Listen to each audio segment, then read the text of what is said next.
So here we have the BMW 325D on a 14 plate. I'm going to start off by showing you around the outside of the car, and then we'll hop in and run through some controls on the inside.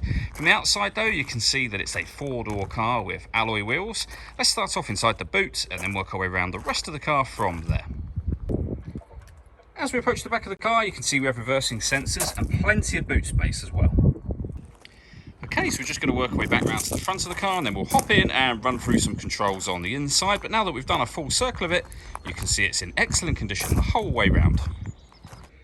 Just briefly before we climb in, I think it's well worth seeing the interior from this exterior point of view. There's plenty to run through on the dashboard, so let's hop in and we'll do that right now. Okay, now that we're inside the car, we're going to start with the dials. On the far left-hand side, we have the fuel gauge. We then have the speedometer, the rev counter, and the coolant temperature gauges. In the middle, you can see the total miles for the car. They are 67,118.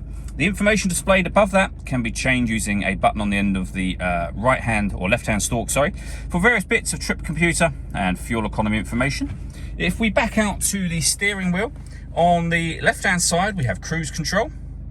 And over on the right-hand side, stereo controls and phone controls as well. We'll just work our way over into the stereo section next.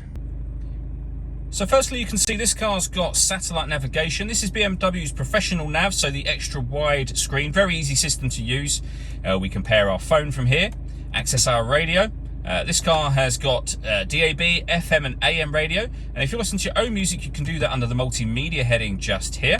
Again, a few ways to listen to that, so our CD player as well as external devices. You can, for example, connect a USB and auxiliary device from there as well.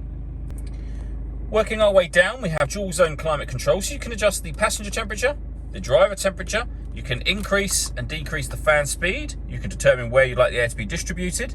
When you're happy with those settings, that button turns your air conditioning off, back on again, or hit auto. The car will now maintain the temperature you've asked for by taking full control of the fan speed for you.